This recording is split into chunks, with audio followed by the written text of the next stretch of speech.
What's going on, everybody? Happy Thursday. BobbyFi with my man Eric Sheets-Haber. We're going to be talking about a small three-game slate tonight, coming off of.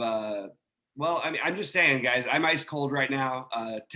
Listen to what I have to say, but listen to Sheets, say it in a I don't know, make more sense of it, because I am ice cold and it's been pretty frustrating. So we're going to get into it. We're going to go game by game.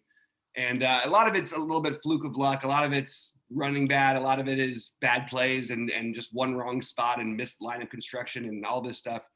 But I'm ready to turn it around. And three-game slate might not be ideal. Tomorrow's probably the better day. But Sheets, any first thoughts on this slate? And you did okay last night. Why don't you talk a little bit? Yeah. So let's talk about it. So first of all, when there's a couple of ways you could look at the concept of ice cold, the concept of whatever.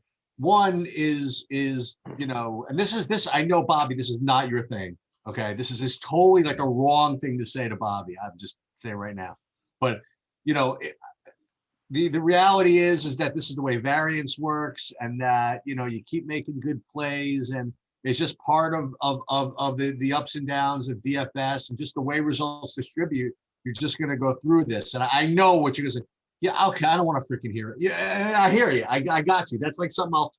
Look, if there was somebody who's like just glued to their spreadsheets and looking at their stats all day long, they could accept that. But Bobby's much more personal. You know what I mean? He's much more. I do go through a lot of spreadsheets. I did a ton of work on yesterday's thing. I didn't mean that. But like you're much more of a real life person than a lot of the DFS people. I'm trying, Yeah. And the other thing, which you can also think about, is the three-game slate like couldn't have come at a better time. You know what I mean? Like a nice little thing. Okay, let's just sit back. It's all in front of me. Let's just and do whatever. And the fact of the matter is that my two big wins were in small slates this year. So it's fine by me. And again, for me, I mean, yesterday, like this lineup right here was like, I didn't even know if I was going to be able to play at all. I literally like just hand built my best plays, with the exception of like one spot. And that's only because I saw that Philadelphia news and I felt as though I just had to play Maxey. And I took out, like, I think I might have had like a Houston value or something like that. Mm-hmm. And instead I played Maxey. But I was, but these were like all just kind of like, these are like kind of like Eric plays, you know what I mean? Like Jaylen Brown, Jeremy Grant, just Jamal Murray. We talked about all these guys actually. And actually you were talking about, and just so you know how I came into it, I had exactly like 4,600 left in a utility. And I'm like, who's any good? And I remember that you were telling me that you like Cam Reddish from the Atlanta side. Whatever, I'll throw him in. Maybe he's not too popular. 2%, so that was beautiful. So that worked out. And the other comment I want to make is that this guy, Z guy is really impossible to guard. He's ridiculous.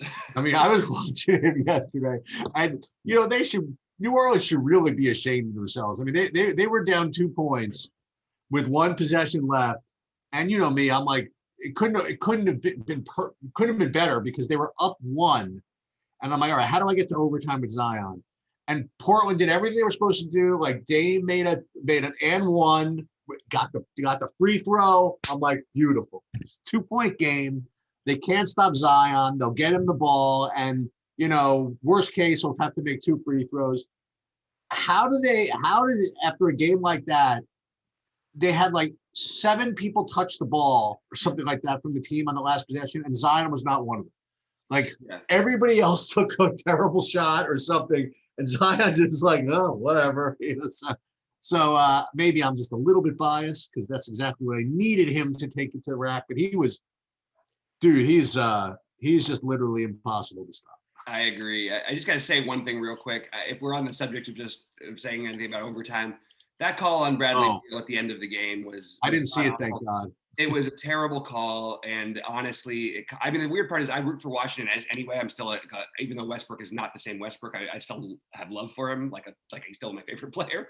But that was brutal. That game goes over. I saw on Sheets. And my big lineups on Fanduel, I had between 6 and 7 guys on almost all my lineups from that game. I just over crazy stacked it. I played I played Westbrook with I had one where I had that game 6 players, and then I had just Damian Lillard and Zion, and everybody would have gotten there in just a million miles. And just that whole thing was just like frustrating. I couldn't get it anyway. Whatever. I'm done with it. Just to call what it is. You know, we were talking about that pre-show, and I was saying I wasn't really paying that much attention, but I knew that Jamal Murray was going off, and I'm like, ooh, it's a 2-point game, and then they tied it. He made a 3.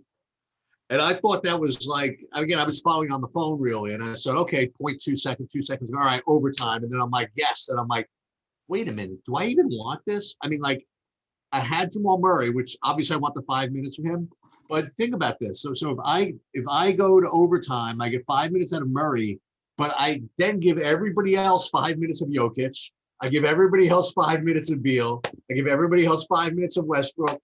Do I even want this? And then I'm like, the good thing is that the players don't care what I want anyway. So it turns out that so somehow I don't know what happened. Beal got fouled or something like that. Is that how? He got fouled with 0.1 seconds by JaMychal Green. He went to the basket, and Green I thought went pretty straight up. It just was a frustrating play. Well, the refs had to go home. Yeah, unfortunately, I guess so. Anyway, just to call what it is. I mean, this was I was gonna say fortunate. This was the only lineup that was even remotely competitive. I had almost everything with Maxey. Actually, that's not exactly true.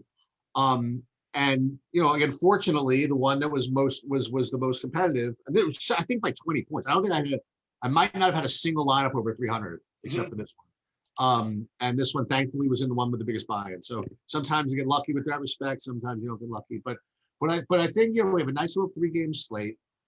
You got guys that we've heard of. Right. And let's see if we can't get back on the let's make some sense of it, and then let's win some money at golf, hopefully. Let's make some sense of it. Okay. Let's what's this? Oh, this is MMA. All right, let me fire up a shell here. Yeah, it's just to go quickly overview of the slate. Like, it's an interesting slate in the sense that there's plays I would like on a 10-game slate in every game. So it's kind of a fun little 3-gamer if we're gonna have to do a 3-gamer. Let's start off with the Toronto side of things. You want me to go, or would you like to start? Yeah, go ahead. Okay, so basically, I think that you have to play one of. I do think things are a little different with Anunoby back, and he sort of was a surprise comeback last time. I mean, not a totally surprise, but it was slightly surprising. It sort of kills all the other guys, but I do think, assuming Lowry plays, which is obviously we're going to need to know about, I just think Lowry is a phenomenal play. He was already in this matchup. In 21 minutes, he put up 39 fantasy points before he got hurt, and of course sabotaged my lineup those nights. By the way, how does 380 does not cash on Fanduel? How is that possible? Sorry, I just wanted to side note. 380 last night. This was the other day, you mean? Last night. 380. 380? 380, because Fanduel made it much easier to get the people in. Yeah, and the monster 380 didn't cash. Okay, I 380. That's pretty fun. I would love to show. As you're doing that, I'm going to pull up my Fanduel lineup from yesterday. All right. Well, maybe we just for the people we should get into tonight's thing, but I will. Let's take a quick look. Oh, we got time. It's 3-game slate. Wait. All right, you're fine. Go ahead. Do it. No. Go ahead. You keep talking. I'm going to pull it up. Don't worry. All right. So I think that the priority is Lowry for me. I mean, we just saw this matchup, and he was crushing. Van Vliet ended up crushing, thanks helpfully to help in part by Lowry. I think you can play both of them. I'm not as interested in Siakam as I am the other two, even though he played really well in the last matchup. For me, it's mostly going to be Lowry and Van Vliet, and then Siakam and look, the very long shot Bobby Boucher. I don't Bobby Boucher. He put up another nice game the other night here, but I don't think he's like the guy I want. I just think that I'm mostly going to keep it simple. Van Vliet, Lowry, maybe I'll use Siakam here or there, but I think he'll be the most popular, and I like the other two better. Okay. Well, let me just, I found it. So I in the monster, I had 308 points with FanDuel. Yeah.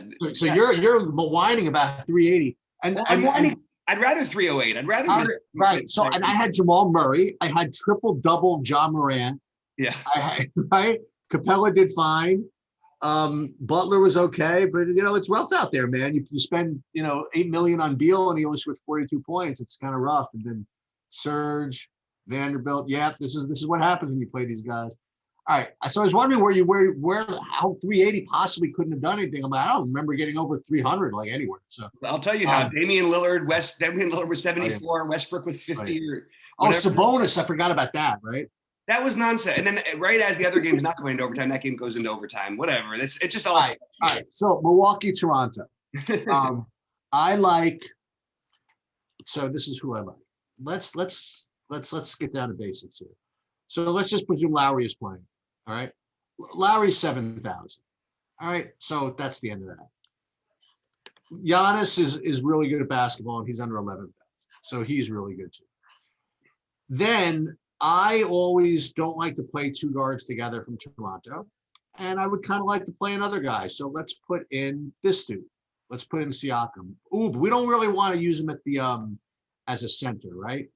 Maybe not, maybe not. So for now, let's go ahead and put him over here. And he's still center. How do I force him in? Oh, okay, here. So let's put Siakam into the forward position right there. Those are the main guys I like. Now the thing is that if you want value, there are other dudes that you could play. Like you could play Bryn Forbes. You want to do that again? On DraftKings. When you go to Fanduel, then we can start having that discussion about what a lock Chris Middleton is again. Going to cost me all my money. But he's a really can be a good player over there. But I think again, like we start with because I think we're going to get some good values in some of these other games. So let's start with the easy guys. I agree. I think Lowry, Giannis, and Siakam. I think Van Fleet is he's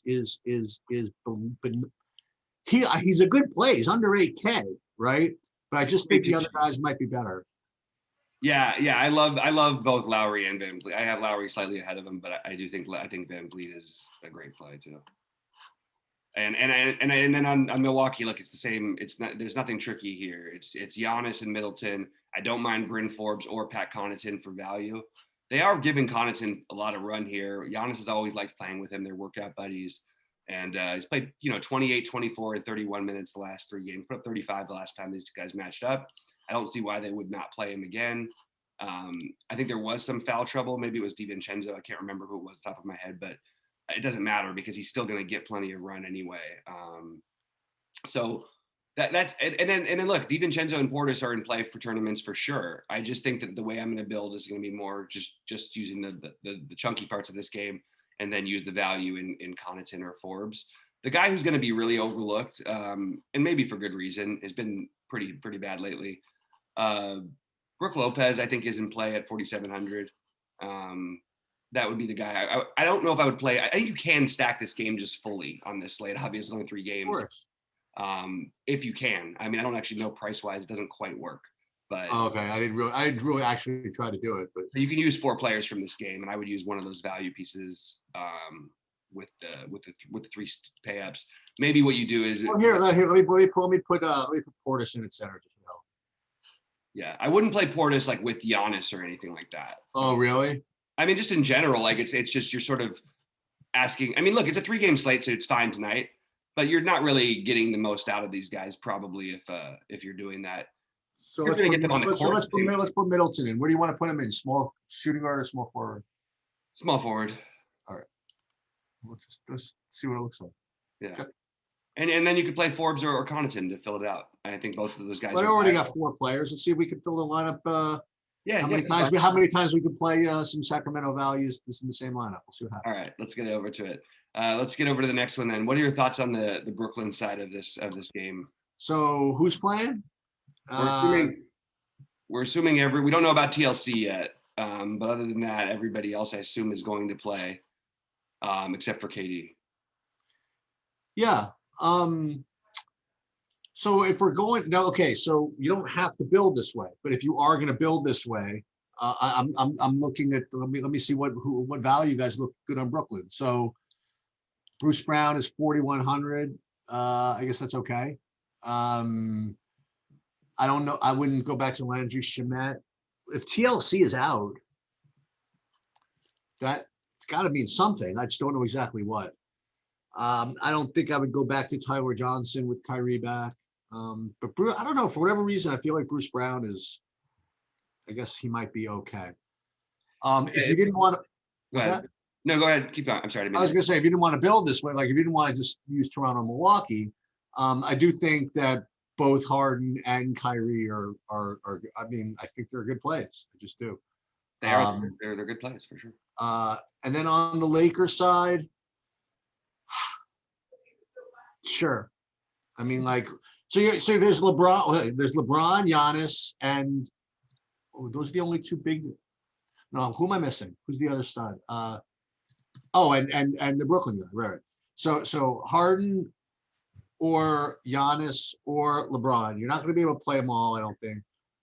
So I think LeBron's just as, I don't say just as good, but I think that you could certainly make the case that he's just as good as those other two. So I certainly would want to build with him a little bit.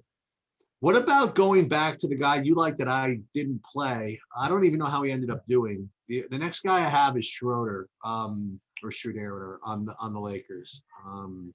He was great. Okay, and this is definitely the type of matchup. One of my other awesome plays the other day. Yeah, he could certainly. This is certainly the type of matchup where he could have some fun also. Yeah. So I like both. I mean, sure. I mean, like you could do the same thing with the Toronto game as you could with this game, sort of. Like not really, because the prices are a little higher, right? You want to play for LeBron. I don't know if you can get away with LeBron and Harden. You might be able to get away with LeBron and Kyrie though. I guess that's where I'm going to leave it to. Yeah, I don't see any way that Giannis is not a better play than the other guys in this slate, personally. Okay. But I do think that look, it's basketball. I mean, it's not like Giannis couldn't put up 65 and they can't put up 70. The matchup is definitely not as good for them, but that's just where I see it. I do think Kyrie the price really stands out. And it would be nice to get a little Kyrie LeBron action going and all that. I like it. It's fine. It's just, I mean, I guess what you could do is you could play Middleton in the other game and then sort of fade Giannis out, hope Middleton takes over. Yeah. It just is such a good matchup for Giannis. He crushed so hard the other night in this matchup. It's hard for me to see him not doing it again.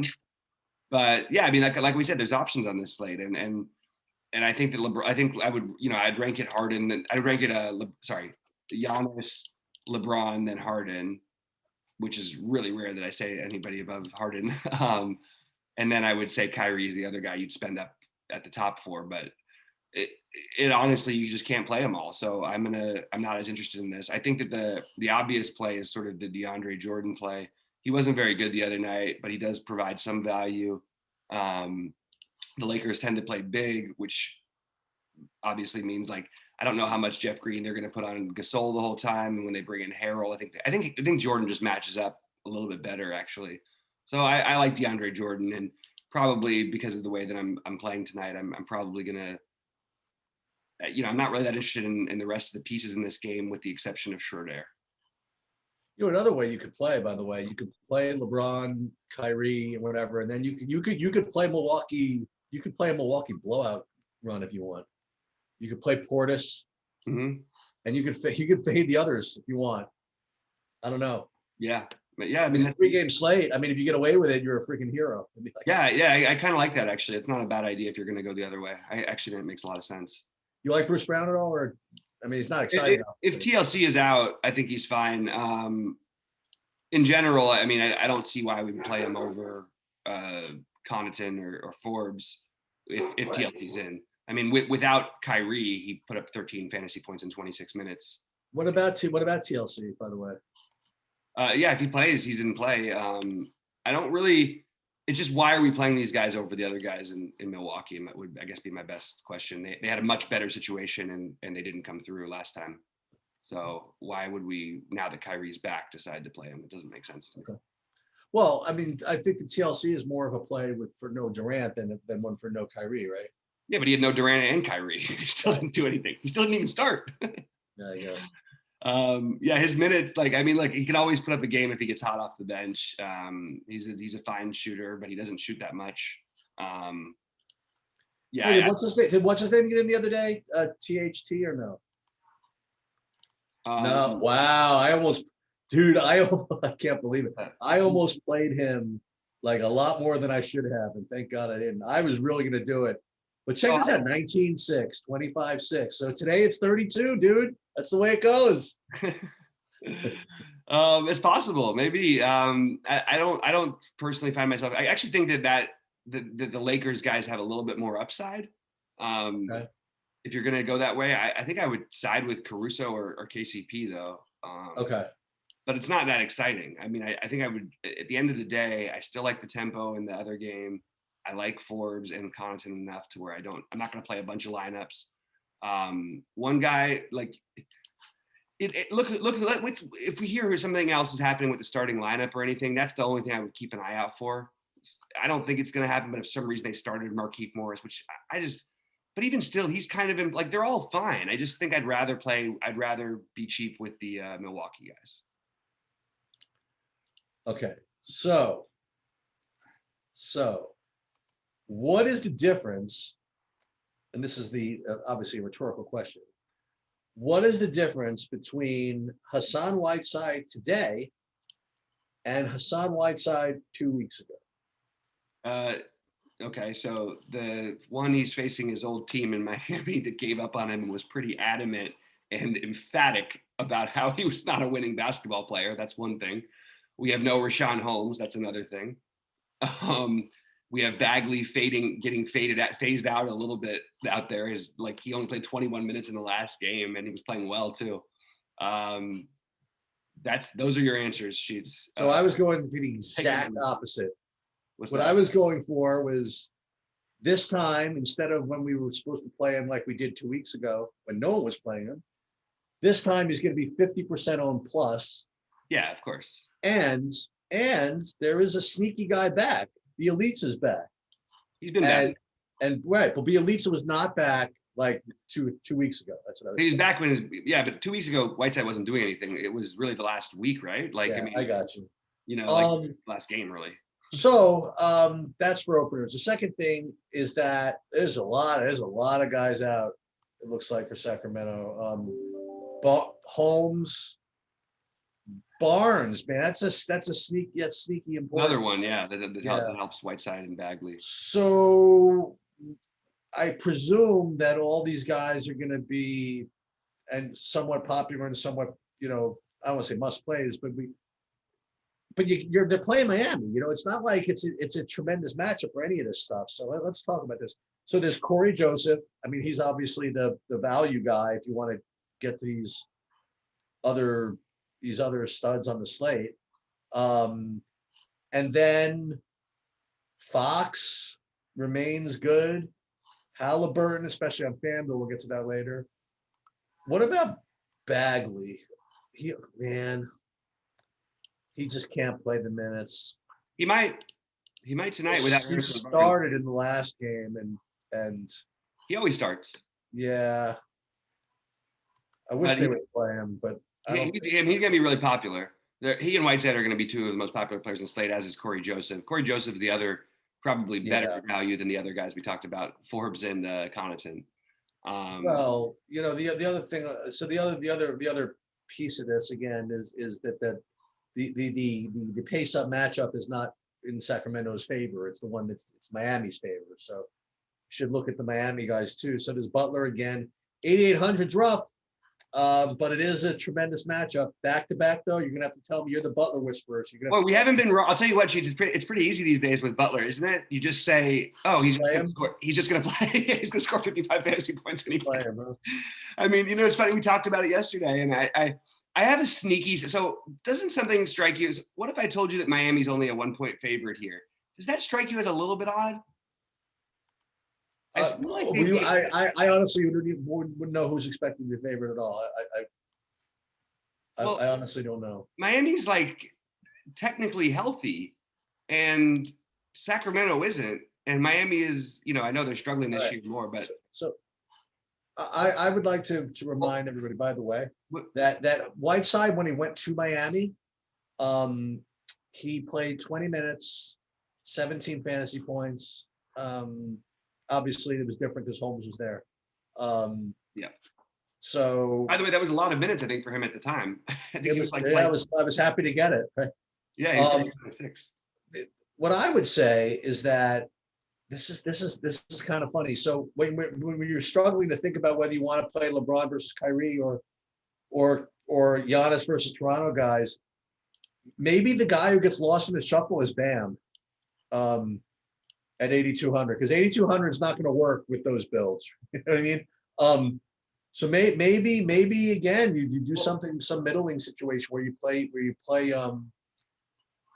Bam, and as I mean, Yeah, I'd really love to finish my thought before, because I do think that there is a good chance that Miami sits somebody based on what I was trying go to say. for it. What do you got? That's what I was trying to say. I think there's a chance Miami sits somebody, and Ooh. I think there's a chance you don't find out necessarily until later. I'm not 100% sure about that. Well, you bring up an excellent point with respect to the scheduling, first of all, because you look at this and you have the Toronto Milwaukee games at 7:30, and then like literally 2.5. I mean, like this game's over.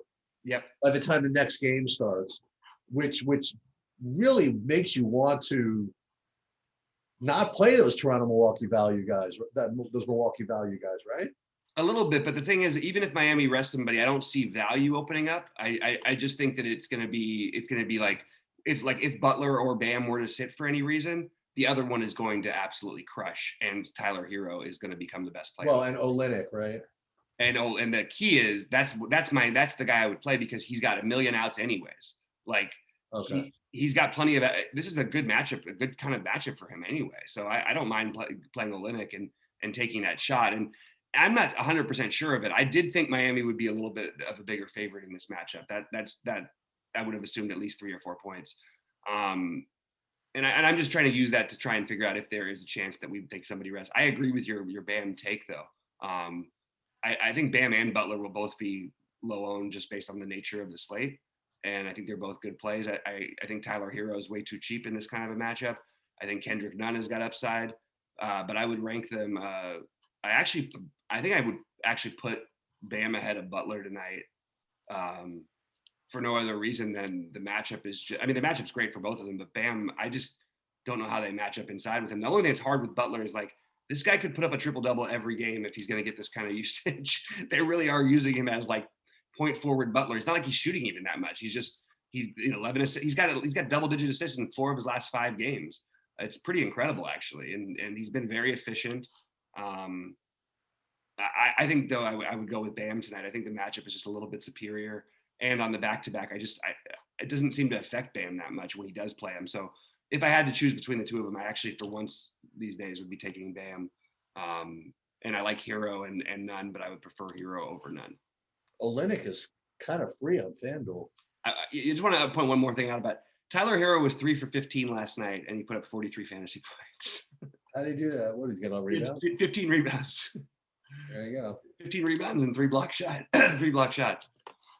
That's gonna be really funny when people say, "I'm not playing Hero because how is he gonna get 15 rebounds?" Okay, well, how's he gonna go 3 for 15 again? Yeah, exactly. Against Sacramento of all teams too.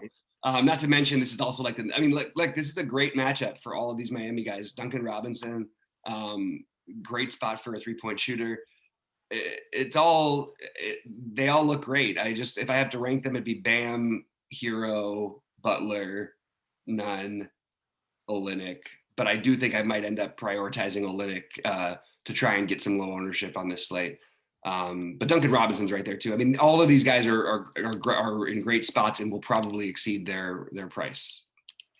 I'll tell you something. I mean, if you're I don't want to say confident, because obviously you can't be confident about anything, but like this. But if you feel as though Miami's kind of underrated with respect to this matchup, right? And Bam can cause people a lot of problems. I mean, if Whiteside isn't careful, he could be in trouble in this game. He could get in foul trouble. He could have minutes trouble, and maybe the Sacramento team could have trouble. I don't know if Miami does play everybody, maybe some Bielitsa thing or something like that. You could play on Sacramento, maybe. I mean, he's under 4K on DraftKings. Mm-hmm. I don't know. I'm just kind of in the mood to not play Whiteside today. If you look, I like Whiteside. The easiest pivot for me is you can just play Brook Lopez, and he's actually going to play minutes for sure.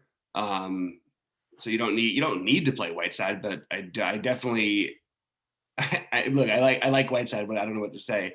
I think I do think he gets the run and has a good game here. You like Duncan Robinson at all at 4,300? Yeah, I mentioned him. Yeah. Oh, okay. Yeah, no, he's another one you could try and get to. He's obviously very shooting reliant, and hasn't really been crushing. But this is like, again, for him, a perfect matchup. I don't think you're sneaking it past anybody. I think he's going to be pretty popular. Oh, okay. I think Corey Joseph and Hassan Whiteside will be the most popular players in this game, which is really weird to say in a sentence. But and Bagley will be right there as well. But I just think that the Corey Joseph thing, it's a 3-game slate. It's a time where I could play him. He's been really, really good. Put 22, 25, and 32 in his last 3 games.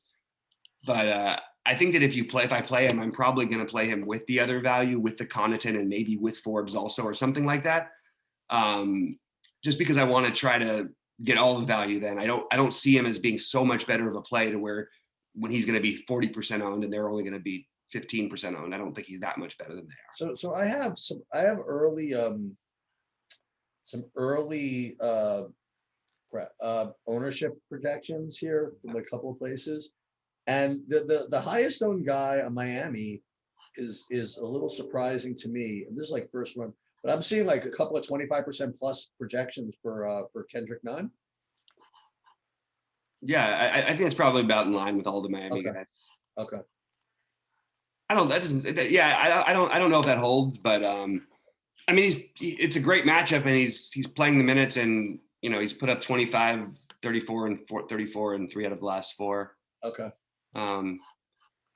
I just personally would prefer Hero because I feel like there's more upside. I mean, I love the guy who goes 3 for 15 and gets 43 fantasy points. By the way, coming off another 43 fantasy point game where he was 11 of 20.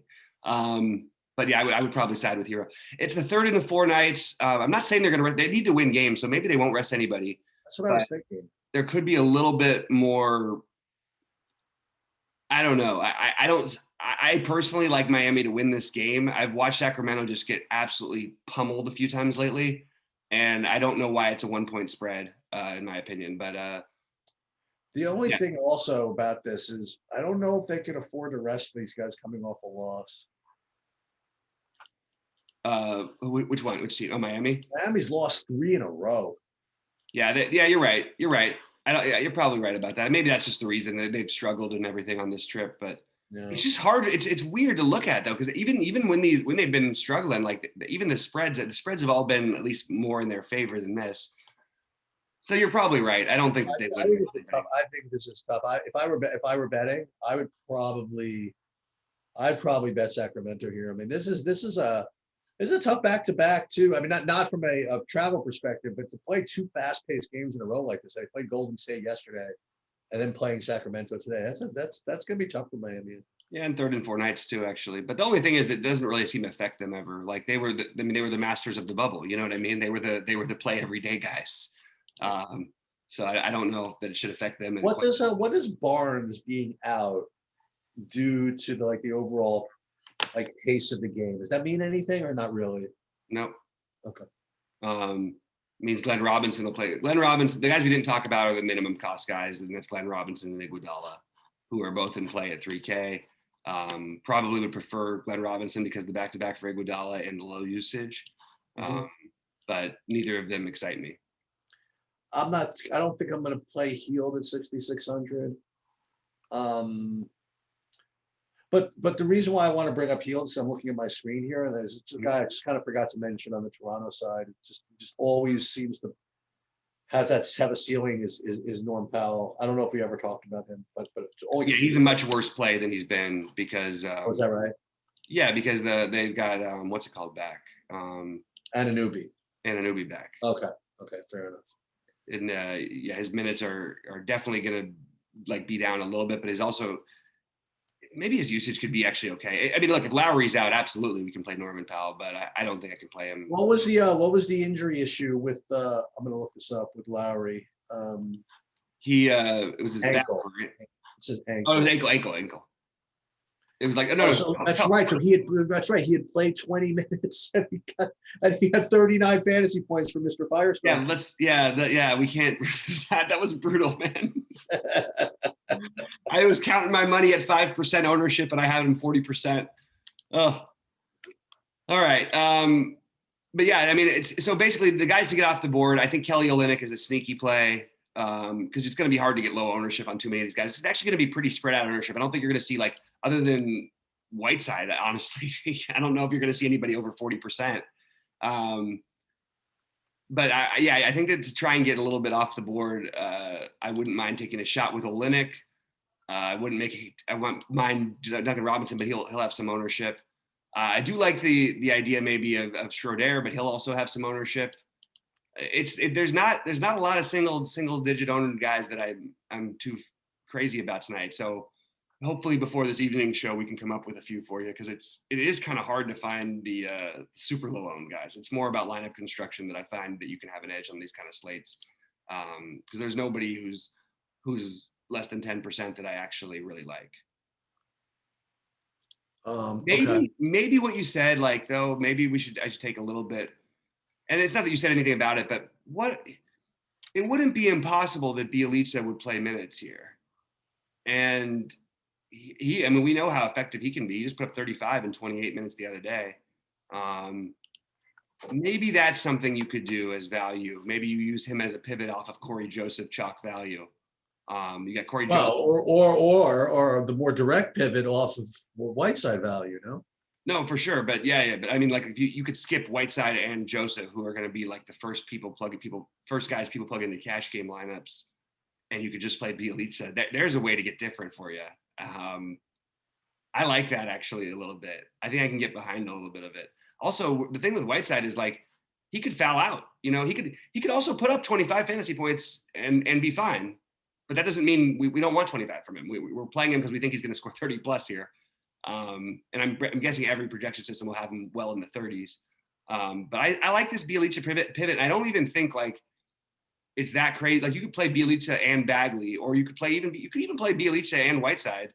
Hope the minutes go your way. But I think the best thing, you're right, would be to play Bjelica, sit Whiteside. Yeah, I can get behind that. Okay, that's my current favorite one. Okay. All right, you want to talk about Fanduel? Yes. All right. So I looked at this like a couple of different times actually, and each time I end up doing the same thing at power forward. But we'll get there. But I just want to give you that little thing. I end up just paying all the way up for both power forwards, no matter how I construct. But maybe we could get off of that, or maybe that's just the way to play. So point guard, you know, for me, I mean, 3,800 is just a little bit just too cheap for Corey Joseph, you know. Yeah. So there's him, and then after that, Kendrick Nunn looks like a good value. We spoke about Schroeder a little bit. I guess he's okay. And then again, if you want to not say pivot, but it's not even a pivot. Like De'Aaron Fox is obviously a good play, but I'm probably going to be spending up elsewhere. That's my problem over here. Is that if I pay up for, like, say, Fox, I'll end up like having to make some terrible concessions at, like, small forward and power forward, which I don't want to make concessions at, which is kind of strange. So right now I like the value guys at point guard, but maybe, like I say, maybe that's what everybody's going to like if I like it. You know what I mean? So maybe I have to revisit all that when more ownership projections come into play. Yeah, I would suggest you do, because I don't like in Fanduel, you know this about me, Sheets, and maybe it's partly why I've done much better on Fanduel over the last year and a half. Okay. I don't like using value like that on Fanduel. I like value that can get me a bunch of steals and blocks and things like that. You know what I mean? Okay. I like the Jared Vanderbilt type of guys. You know what I mean? Okay. And I think we're missing something if we don't put. I think you're right. I think that everybody is going to pay down, and I think Schroeder will be popular, but he is the one who I like the best of these guys. I also think Kendrick Nunn is fine, but I think that why don't we just take this opportunity and play? We can pretty comfortably play Kyrie and De'Aaron Fox over here too. I guess so. And then people hate playing Kyle Lowry, so you can sort of like the Zalatoris for golf of the anti-Zalatoris. He's always half his own. Right. Stack projected, and he's not even projected to be owned on FanDuel. So I really like Kyle Lowry here.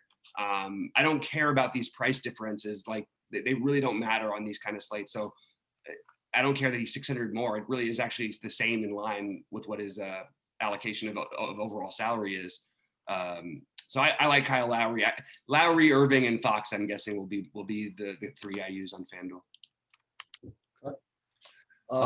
Shooting guard, what do you got for me? I got Tyrese Halliburton. Yeah. Like the rest of the country, I guess. Mm-hmm. I like him. Yeah, I mean, you can play James Harden if you want to pay up. Again, same thing. I think I'm paying up elsewhere, but Harden's definitely obviously a great raw points play. We could. Oh my God, DiVincenzo's finally 50, over 44K. So he's 5,100. So I don't think I'm going to get there. Shooting guard for me was a very, very rough position. I liked Halliburton. Everything else kind of stunk. Van Vliet, I thought was too expensive, but you got to pick somebody. And the guy I plugged in. Why do people think Van Vliet is too expensive at 8K? I'm not asking it to provoke anything. I'm really curious about it. Like, this guy has put up 50 in more than half of his games in this whole season, basically. He's probably the best. Best play. I guess Harden's the best play, but I think he and Hero are the best plays. Maybe Van Vliet is the best play. I don't understand it. I honestly don't understand why people. It's weird with him. Like, I just don't. He could be 9K here, and I would play him. Like, okay. Just look at just to humor ourselves. I mean, what, 3 of his last 6, 4 out of 8, 5 out of 6, 7 out of his last 8. So 9 out of 16, he's had 48 or more in his last 16. Yeah, that's good for 8K, Yeah, and including some 70s and 60s and stuff. I mean, I don't know. I'm sort of into that, and I like playing the upside game and try and get everything out of the position, and maybe skip Halliburton and play Hero instead. I do like Halliburton in general. This is a bad matchup for him. He's young, and the thing is, Halliburton's really good, but just because a guy is really good doesn't mean he's a really good play. I know we all love watching him play, but at 5,500, you want 30 fantasy points from him. Now, he's mostly right in that range, but you're telling me that he's got a higher ceiling than Tyler Hero does? No way. Right. And if you're and at the same time, you've also got, the guy just beneath him who's going to be less owned, DiVincenzo, who in this situation without Drew Holiday has put up, his 5x this 4 out of the last 5 games, and he's put up 7x, 6 and 7x once each. So, and again, a good matchup. He just scored 30 in this matchup the other day. So there's plenty of ways to go around Halliburton, who's going to be the most popular. I think Hero and Van Vliet is my favorite in terms of ownership. But again, I do think Harden, anytime Harden is gettable, you kind of want to get him, but I don't think, I think I'd rather try and do something a little different there. But if Harden's only going to be 25% or 30% owned, that's probably a little too light. I would have thought initially that he and Halliburton would each have like 40% ownership, and that's just not going to be the case. As of right now, it doesn't look like. So if we think Harden's going to be lower than 30 or 40% owned, I definitely will have more interest. The first bit of small forward looks like the 2 most popular are going to be Middleton and LeBron. It makes sense. Mm-hmm. I don't know, man. I'll not that this guy's gonna be low owned, but I think I'll try Butler. No, I mean, if he plays, I think I like him as I guess my favorite, I suppose, given everything else. Boy. So for me, it's Butler in that spot. I didn't really find a lot of value over there. So for me, it's gonna be Butler and Middleton, probably. Maybe if you want to be, you see, this is the thing. Like, I don't know if I can play Siakam at 8,500 after I said you can't play Van Vliet at 8K. You know what I mean? I don't think that seems a little odd. I don't think I can do that. Not to mention that in a matchup, even though he played really well in the matchup the other day, but that was also really helpful to Lowry. But he is facing up against Giannis. I don't know. Butler against Sacramento. I'll take my chances, I think. Yeah. I get it.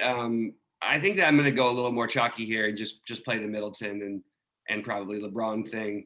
It's going to be tempting every time when we see Duncan Robinson's price on FanDuel. The one thing about FanDuel though is you want and it's weird because he did steal the ball twice yesterday, which is the first game of the season, I believe, that he had multiple steals. which is actually hard to believe. No, second game of the season. He's had 2 steals twice, Duncan Robinson. So of all the starting players in the NBA, of all the wing players, players 1 through 3, point guard, shooting guard, small forward, he is the second lowest steals steals and blocks per game of any starting player in the NBA. And I had to look that up because it was just shocking to me. I was like, how do you average 0.2 steals and start and play 30 minutes a game in the NBA? Accidentally, someone's going to throw you the ball at some point. Like, that's my only issue with Robinson. And of course, as I say that now, watch him have like a career high, like 4 blocks and 4 steals tonight and just break the slate. But at 4.1, he's the obvious value, and I don't mind Joe Harris either at 5,200.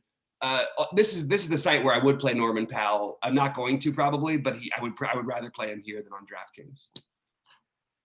Power forward looks to me again, looks like Chalk City, USA. I mean, I couldn't quite figure out how to not play Giannis and Bam, with the exception of the fact they're going to be between the two of them 100% owned. I mean, like, that doesn't mean they're going to have all the ownership. I don't think they will be. I think it's actually going to be pretty spread out.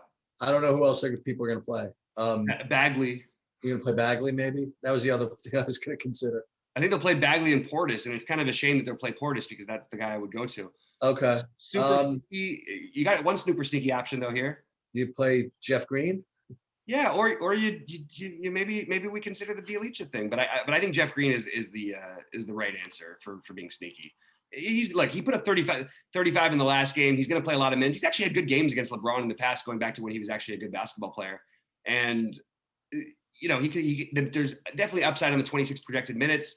If he could easily put up 30 fantasy points in a game anytime, and just to get off the board, that's where I would go. But I do think mostly I'm going to be playing Giannis and Bam, and then with a little bit of Bagley. Kuzma's fine too, by the way. He's going to be. They're all going to have like 20+% ownership, is my guess. Interesting. Okay.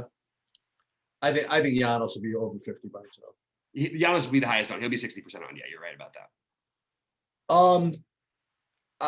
Okay. So at center, I actually have the ownership is pretty spread out, more than I thought. But then I think about it, I don't know who I thought was going to be so chalky. You know what I mean? Like, first I'm like, boy, well, how comes everybody getting 15? I'm like, well, who's going to be that much less or more? So with Whiteside, Harrell,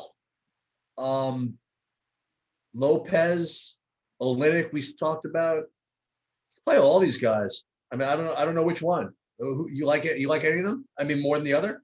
I think Lopez, with the ownership being lower on him, is probably better. I also sort of like Harrell in this game environment. Like, I think there's a chance that at this kind of a speed, it could lead to a decent game for him. And we're not asking for much here. You know, we'd be happy with 5x from any of these centers.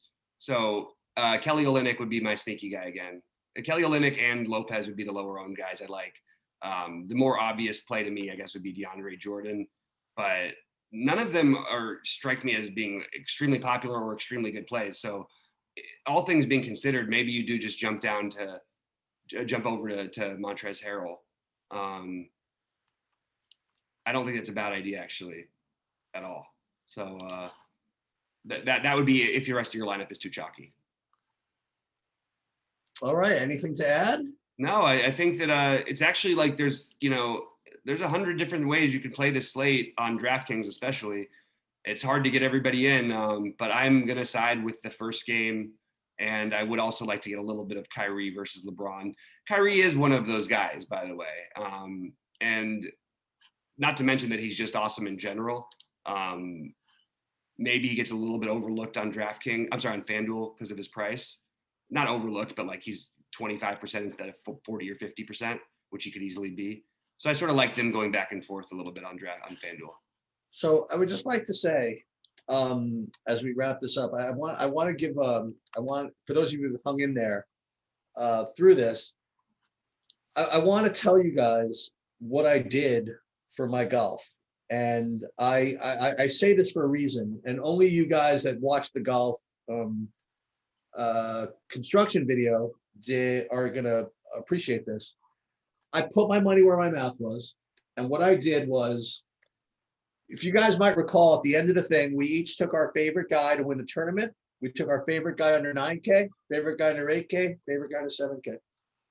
I built a player pool with just those guys, which is about 13 golfers, and I shuffled them all for about 30 lineups, and I put every lineup in with just those guys. In the 20 in the whatever in the 20 nights whatever. I had like 40 lineups, and then there were like 10 of them that I actually ended up leaving like 2,000 on the table. So those I adjusted, but aside from those, I completely went with the end result of our video and just rolled with it. Well, how are you doing so far? Well, guys haven't even started yet, but really, but Zalatoris -1, Fitzpatrick -2. And by the way, on today's at this course, whatever, that's really not going to be bad. So yeah, it's going to be. There's a little. I noticed there was a lot of bogeys there early. Yep, Morikawa's got issues, but you know it's a long stretch, so to speak. We'll see what happens. But just so you guys know, the money has been placed where thy mouth was. Let's put it that way. All right. Well, good luck to us in golf. Hopefully you guys followed. Hopefully we all do well. Yeah. And hopefully this was helpful, guys. We'll see you guys at 6:30 Eastern tonight. Yes, that's correct. All right. Talk to you soon. Good luck.